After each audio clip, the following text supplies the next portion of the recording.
आज प्रदेश कांग्रेस कांग्रेस कमेटी का आह्वान था कि ब्लॉक लेवल पे एक मीटिंग का आयोजन किया जाए। आज काफी चर्चाएं हुई हैं और चर्चाओं के साथ जिस प्रकार का जोश देखा, आपने भी देखा है, जबरदस्त जोश, युवाओं का, बुजुर्गों का आशीर्वाद। आज काफी लोगों से चर्चा हुई है। हमारे प्रभारी जी पधारे हैं आप यहाँ पे। और आने वाले नगर पालिका चुनाव और पंचायत चुनाव में नवलगढ़ की जनता कांग्रेस का बोर्ड और कांग्रेस का ही प्रधान बनाएगी। कार्यकर्ताओं में जोश है, छोटी मोटी बातें पुरानी भूल के सब लोग एक परिवार की तरह लगेंगे और नवलगढ़ में सामंजस्य बैठाएंगे। मैं जहाँ तक समझता हूँ, क्योंकि जिस प्रकार की तानाशाही चल रही है, आम जनता का काम नहीं हो रहा है, मनचाहे तरीके से मुकदमे लगाए जा रहे हैं और ऐसे ऐसे मुकदमे की फिरौती तक के आरोप लगा दिए गए बेचारों पे। वो किसी गरीब आदमी को, पीड़ित व्यक्ति के परिवार को न्याय दिलाने के लिए गए थे और उन पे ऐसे ऐसे मुकदमे दर्ज कर दिए गए जिनकी हाईकोर्ट में भी जमानत नहीं। आप अंदाज लगा लीजिए। तो नवलगढ़ में राजनीति कभी इस तरह की थी नहीं। यहाँ कोई भी रहा हो एमएलए, सब लोग चुनाव के बाद में सबको अपना परिवार मानते थे और वैमनस्यता की राजनीति नहीं करते। तो जनता दुखी है और मैं जहाँ तक समझता हूँ, जनता के पास सबसे बड़ा अधिकार वोट का होता है।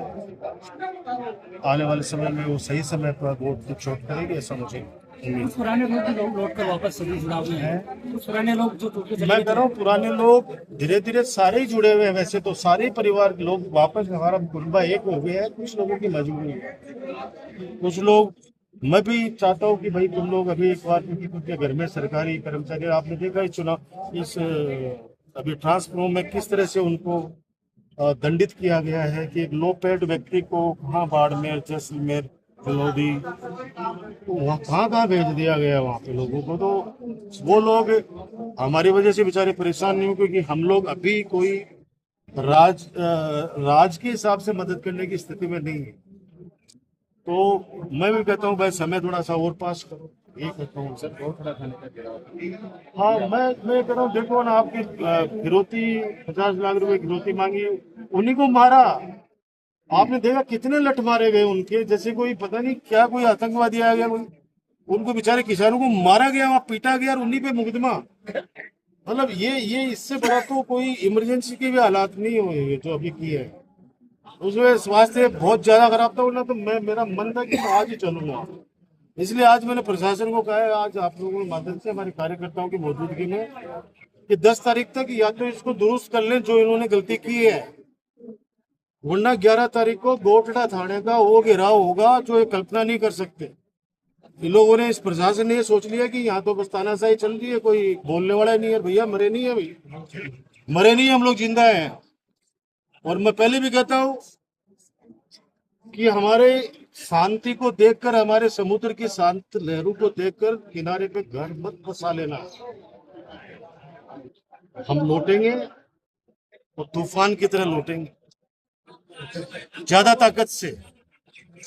और जो एक अफवाह फैलाई गई ना कि स्टेडियम देखो राजी राजी टुड़वाल को पुलिस से मुकाबला करना चाहिए था। अरे हमारे वो बेचारे, वो जो उसकी डेथ पे जो न्याय मांग रहे थे, उनको कोई मुकाबला ही नहीं किया। बेचारे बैठे थे चुपचाप डेड बॉडी लेके। कितने मुकदमे लगाए डॉक्टर राजकुमार पर, 1000 मुकदमे लग जाए परवाह नहीं करता। जिंदगी में मुकदमे खाए, सड़कों पे संघर्ष किया है, लेकिन हमने बड़े बड़े आंदोलन नवलगढ़ में किए, किसी जनता पे मैंने आज तक एक मुकदमा नहीं लगने दिया। लेकिन अब मैं कहता हूँ कि भैया, अगर हक के लिए मुकदमे लगेंगे तो लगेंगे। उसमें तो सेकेंडरी के रूप में आए ये लोग और इन्होंने हाईकोर्ट का बहाना ले लिया और हाईकोर्ट की आड़ ले ली, इसलिए स्टेडियम तोड़ बैठे ये लोग। कोई हमेशा ही हाईकोर्ट का थोड़ी ये आड़ ले पाएंगे। इसलिए 10 तारीख तक या तो ये अपनी गलतियां सुधार लें, उन धाराओं को सामान्य धाराओं के अंदर परिवर्तन कर लें, क्योंकि वो धाराएं वास्तव में जायज नहीं है। कौन मांगने गया था वहां पे 50 लाख की एक्स्ट्रा? 50 लाख मांग भी रहे थे, उस परिवार के लिए मांग रहे थे जिन्होंने अपना परिवार का मुखिया खोया है। तो उसके लिए अगर किसी ने कह भी दिया कि इसको 50 लाख की मुआवजा दो, तो गलत क्या कह दिया भाई? और फिर आप लोगों ने 5 लाख दिए, तो 5 लाख में उठ के आएंगे ना बेचारे। जूते खा के आ गए, लटका के आ गए बेचारे। वो क्या कर सकते हैं, वो कपड़े खोल के अपना लट दिखा दे, भाई ये मेरे मारा, मेरे को ठोका, मेरे को ही मारा। महिलाओं को तो नहीं बख्शा उस समय, माता बहनों को नहीं बख्शा, माता बहनों के भी वहां पे लट मारे गए। तो मेरा ये कहना है कि या तो 10 तारीख तक ये दुरुस्त कर लेना, 11 तारीख को घेराव वहां पे होगा और अनिश्चितकालीन होगा। मेरे को मिले थे अभी बाबा राम सा पीर के, मैं जब चरणों में शीश नवाने गया था तब वाल्मीकि समाज के भाई और बहन मिले थे और वो बेचारे काफी परेशान थे। और ये सिर्फ नवलगढ़ में नहीं किया है, आप डुंडोर उठा लो, जाकर उठा लो, परशुरामपुरा उठा लो, ग्राम पंचायत है उठा लो, वहां का वाल्मीकि समाज का जो हक है, अपने 15 साल तक व्यवस्था अपने भी तो बना के रखी। आप बता दो कब आंदोलन की राह पर जाना पड़ा उनको, और गए तो मैं एक दिन के अंदर ज्यादा जाने नहीं दिया उनको, क्योंकि भाई बताओ तुम्हारी समस्या, बोला हमारे ऐसे ऐसे क्लस्टर बना दो, हम इसमें राजी हैं, ठीक है ऐसे कर लो, हमें सफाई व्यवस्था से मतलब है, तुम आपस के अंदर कैसे करते हो एडजस्टमेंट वो तुम जानो, हमें तो अब सफाई चाहिए। आराम से चल रहा था। अब आप बाहर का ठेकेदार नियुक्त करोगे और वो भी एक साथ 2.5 करोड़ का ठेका, मेरे हिसाब से 2.5 करोड़ का ठेका है या 2 करोड़ का ठेका है 7 करोड़ का, 7 करोड़ का सफाई कर्मचारी का आप सोचो ठेका दे दिया और उसमें एक ठेकेदार बना दिया। और बेचारे जो जो जो वाल्मीकि समाज के जो लोग हैं, हाँ ये बात, अब देखो आप 7-7 करोड़ के ठेके उड़ने लगे, हमारे टाइम पर तो लाखों के अंदर ही थे। अरे तो ज्यादा, हमारा टाइम कोई 50 साल पहले थोड़ी था, अभी 3 साल पहले तो था। लेकिन उनके साथ ज्यादती हो रही है, नाइंसाफी हो रही है। लेकिन वो करें हम किससे करें, जाके वो ईओ एक दिन आता है तो पता चलता है दूसरे दिन दूसरा ईओ आ गया, तीसरे दिन तीसरा ईओ। न पट्टे बने इस बार, जैसे अपने समय अभियान चला के कितने सारे पट्टे दिए हैं, सब आप लोग साक्षी हो, सारे पत्रकार साथी। अब की बार कितने दिए मुझे तो नहीं पता, लेकिन आप लोगों को पता होगा कि कितने किस अभियान में साथ हूँ मैं। और उस समय जब 10 तारीख 11 तारीख को जब ये चलेंगे तो ये भी प्रशासन के साथ वार्ता में शामिल होगी ये बात। राजकुमार जी, 2 सवाल है। एक तो पहला आपका स्वास्थ्य से लेकर आपके कार्यकर्ता शुरू होता है, अभी क्या स्वास्थ्य है आपका, क्योंकि आप उनके सेनापति हैं, तो लेकर जो भी आपके पॉलिटिकल व्यूज है निकाय काफी सुधार है। और पहले 8 जो हीमोग्लोबिन आ गया था, 11.6 है और बराबर सप्लीमेंट चल रहे हैं।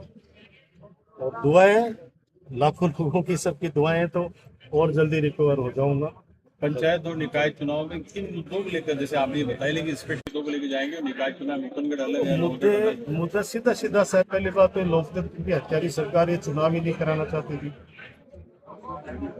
अभी बिना चेयरमैन के, बिना प्रतिनिधियों के नगर पालिकाएं चल रही हैं, पंचायतें चल रही हैं, न जिला प्रमुख है, कोई नहीं है, कुछ ही नहीं है। और ये सरकार थोड़ी करा रही है चुनाव, ये तो माननीय न्यायालय का आदेश है, इसलिए चुनाव वो भी 2 बार न्यायालय का अपमान किया इन लोगों ने। तीसरी बार जब उन्होंने लास्ट वार्निंग दी, और मुझे तो अभी भी शक है, मैं आपको अभी बता रहा हूँ, मुझे नहीं लगता कि अभी भी ये लोग चुनाव कराएंगे क्या, लेकिन अगर ये कराते तो हम तैयार हैं। तो सबसे बड़ा मुद्दा तो ये है कि सरकार का फेल्योर है।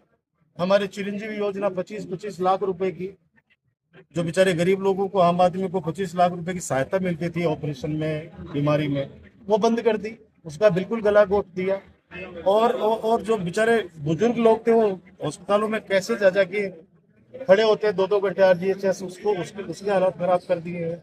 सड़कों की आप देख लीजिए क्या स्थिति है, सीवरेज की क्या स्थिति है। सीवरेज आप लोगों ने हमारे कार्यकाल में भी देखी है, उस समय तो परेशानी नहीं आई थी।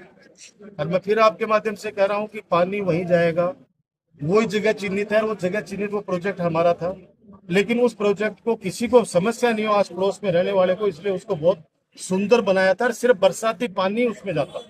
आप पता करना, जो मैंने बात कही है कि तहसीलदार ने लिख के दिया कोर्ट में कि यहाँ गंदा पानी आएगा, तो जज साहब ने कहा गंदा पानी और कहीं डालो, यहाँ मत डालो, क्योंकि वहां बस्ती रहती है। अगर वहां कहते थे कि बरसाती पानी आएगा और इसमें रिट्रीट हो, वहां पर ट्रीटमेंट प्लांट लगेगा, मैं दावे के साथ कहता हूँ वहां पे स्टे नहीं मिलता, पानी जाएगा जमीन पर ही। मैं फिर कह रहा हूँ, पानी का सारा जो ये जो बरसात का पानी है, उसके लिए उससे बड़ा स्टोरेज का कोई जगह नहीं हो सकती। इसलिए ये लोग जो अफवाह फैला रहे हैं, तो आज बताओ सरकार किसकी है, तहसीलदार किसका है? तहसीलदार को क्यों पाबंद नहीं किया कि भाई तुमने ऐसी रिपोर्ट क्यों बना के दी, क्यों नहीं सस्पेंड किया इस तहसीलदार को? कि किस दबाव के अंदर इस आदमी ने वहां पे गांव वालों का पक्ष क्यों नहीं रखा इसका? आपने स्पीच में भी ये बात उल्लेख की और अभी मीडिया से बातचीत करते हुए भी कह रहे थे, क्या ये बहुत ज्यादा मुद्दा बनने वाला है नौगढ़ नगर पालिका में, जिस तरीके से आपने 2 बार इस बात को काउंटर कौन से वाले को? बरसाती पाना ड्रेनेज वाला, देखो ड्रेनेज का वास्तव प्रॉब्लम है। गंदे पानी की निकासी नवलगढ़ क्या ऐसे टॉक्सी की तरह बसा हुआ है।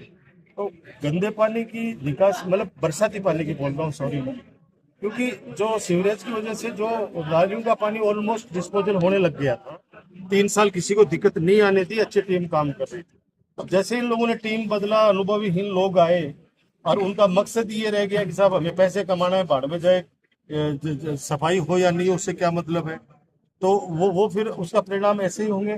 तो मैं जो आपको आपने जो पूछा था ना भी, बरसाती ड्रेनेज वाला, बरसाती पानी वहां जाएगा और वहां पे ट्रीटमेंट प्लांट लगना था, उसमें फाउंटेन्स लगने थे। और वहां उस समय एक प्लान था, जैसे रामदेवरा वाले लोगों को वहां पे कियोस्क आवंटित कराना, उनके सबके कार्ड भी बांट लिए थे, कार्ड भी बना लिए गए थे, ताकि ये कॉरिडोर बन जाए बाबा रामसर पीर तक। आज सूर्य मंडल का स्टेडियम का उसके अंदर जीर्णोद्धार भी था, चारों गेटों का जीर्णोद्धार भी था उस बजट के अंदर। आप उठा के देख लेना, वो तो कौन से साल के अंदर वो स्वीकृत हुई थी, उसमें क्या क्या प्लानिंग थी। अब सुना है, मैंने पूछा था उनसे रिचपाल, वो कह रहे थे भाई साहब उसमें से वो भी हटा दिया, क्या नाम, फुहारे भी हटा दिए, ट्रीटमेंट भी हटा दिया, वो तो कह रहे पानी ले जाके हम डालेंगे।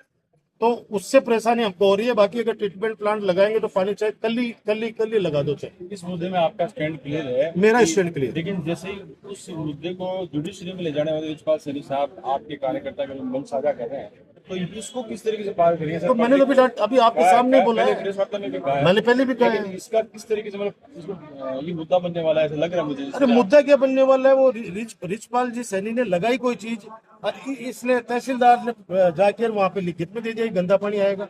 इसका मतलब क्या समझ रहे हो आप? ये आपका कहना है कि भाई वो चाहता ही नहीं है, वो वर्तमान का जो MLA है वो चाहता ही नहीं है कि गंदे पानी की निकासी हो, मुझे बदनाम करे। अब सीवरेज के लिए कहता है सीवरेज नहीं बनाते तो यहाँ गंदा नहीं होता। अरे भैया, तो फिर हमने तो सड़कें बनाई है, उन सड़कों पे चौड़ा होकर क्यों चलता है? हमने तो हॉस्पिटल भी बनाया, उसके अंदर फिर इलाज लेने के लिए क्यों जाता है? हमने तो कॉलेज भी बनाई जिसके अंदर बच्चे वहां पे पढ़ते हैं, PG तक बच्चे पढ़ते हैं। तो ये चीजें जो बनाई गई है उनको मेंटेन तो करना पड़ेगा। जैसे एक पिता है, वो बड़ा मकान बना के चला गया, तो यार उसके बच्चों की जिम्मेदारी बनती है, उसके पारिवारिक परिवारजनों की जिम्मेदारी बनती है कि वो उसको साफ सफाई भी करे और उसको समय समय पर कलर भी कराए। अगर ये टूट फूट होगी तो फिर सुधारे भी। अब वो कहते हैं मालो बापू तो बना के चलोगे, नहीं बना तो बढ़िया रहते हो।